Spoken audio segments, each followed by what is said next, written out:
Magunia matatu umeunganisha matatu, lakini haiyazidi kilo 100, sio lumbesa. Na tunasisitiza hapo hapo kwamba kama kwenye mageti yenu wanapima kwa macho, kwa kuangalia gunia na kukuambia kwamba hii ni lumbesa, basi sio utaratibu mzuri. Wanaokiuka sheria iko. Sheria yetu iko wazi. Ukikiuka sheria, utaratibu wa kupima kwa hati, kwa kutotumia kipimo ambacho kimekaguliwa, yaani unapunja kwa kuamua kupunja, basi sheria yetu ina adhabu ambayo imeainishwa kisheria kabisa. Adhabu yetu inaanza ni shilingi 100,000 mpaka shilingi milioni 20. Inategemea umefanya kosa ya aina gani. Lakini adhabu yetu ni 100,000 mpaka milioni 20. Lakini pia tunaweza tukaitaifisha pia.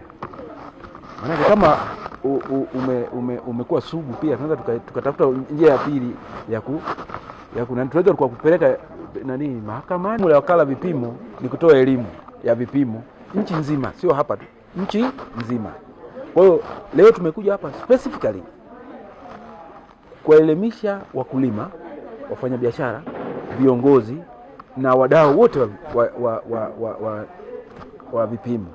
Kwa hiyo tunataka waelewe kwa uzuri zaidi swala hili ambalo kinacholimwa hapa Njombe ni mazao kama vitunguu, viazi, ambao vyote vina lumbesa. Kwa hiyo tumekuja kutoa elimu ya lumbesa ili waelewe tafsiri ya lumbesa. Wakishaelewa itawasaidia wanapoenda kuuza mazao yao, wanapo kwenye magulio au kwenye sehemu za kuuza. Shida ni nini na lumbesa ni nini? Tafsiri ya lumbesa ni pana, lakini tafsiri ambayo tunataka mtoke nayo, hata nyie hapa mtoke na tafsiri. Nimekuepo nikisikia neno hapa kilo 150, kilo 105, kilo 100, kilo 100 na ngapi. Tafsiri ya lumbesa sio kwamba mtu akiweka gunia lake akaweka tena lingine. Unaweza kaunganisha magunia yenye kilo 40 yakawa mawili ukayafunga pamoja hivi, ukafunga hivi. Kwa tafsiri ninavyoelewa hapa, mnapobishana hapa kuhusu halmashauri na mageti yetu, inaonekana ukishaunganisha tu ni lumbesa, kitu ambacho sio kweli.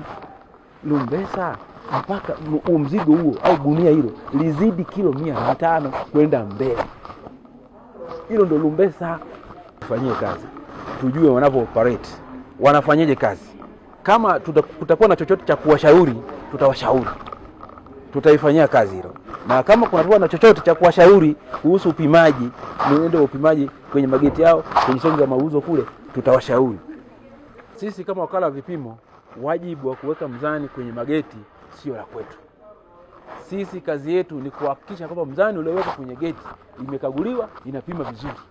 Kwa hiyo sisi tutawashauri wakurugenzi wa halmashauri au wa mkoa wahakikishe kwamba mageti yao wameweka mzani, kama wanataka wafanye biashara iende kwa halali. Sisi kazi yetu ni kufanya nini? Kupima, kuhakikisha kipimo kile kinapima vizuri. Majina yangu, mimi naitwa Francis Genga Olwelo, ni mkurugenzi wa huduma ya ufundi wakala wa vipimo. Genga, tukione hadi katika jumuiya za Afrika Mashariki, kiasi cha Njombe tukione Nairobi, Rwanda kinavuka na manga, peleka nchi za nje, uwezo tunao. Mahindi yetu tunataka tuyakute huko wanakula. Wageni, wenyeji, tunataka tunakute tu masemi yanakatisha mipaka.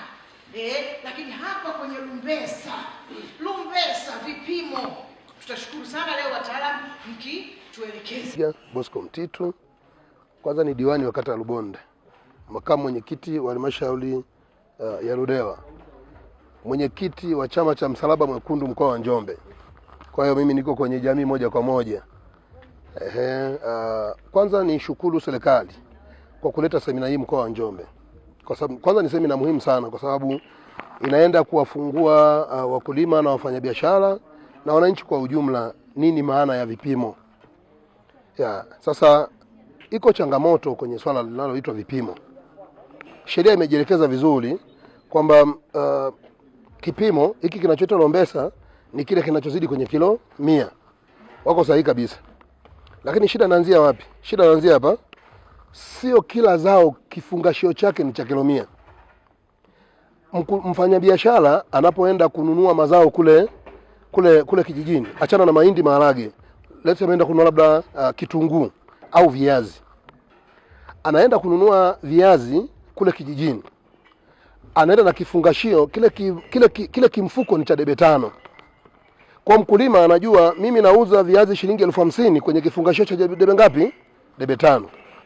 Lakini sasa mkulima huyu akishajaza kile kiazi kwenye kifungashio cha debe 5, mfanyabiashara atakuwa ashone kile kifungashio.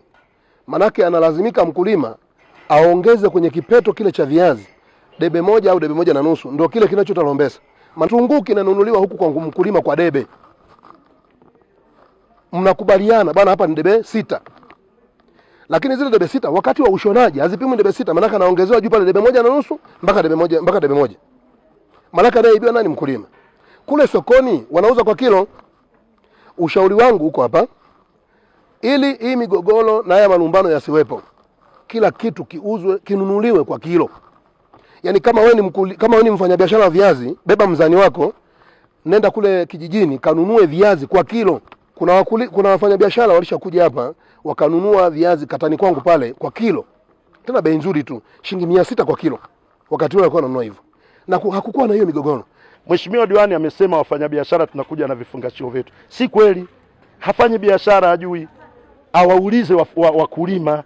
Mimi ninapokwenda shamba kununua na kwenda na pesa tu cash. Kwa hiyo wao watuwekee vipimo wanavyovitaka. Sisi tuko tayari kununua. Sasa hatuna tatizo swala la vipimo. Sababu mimi akishanambia ananiuzia kwa kilo, mimi nachofanya napiga hesabu kwamba hili roba litaingia kilo ngapi, je litanilipa? Tena wanaweza wakajikuta wanajiumiza wao wenyewe bila kujua. Wao watuwekee tu, watatuuzia kwa kilo bei. Sababu mbona biashara nyingi tunanunua kwa kilo.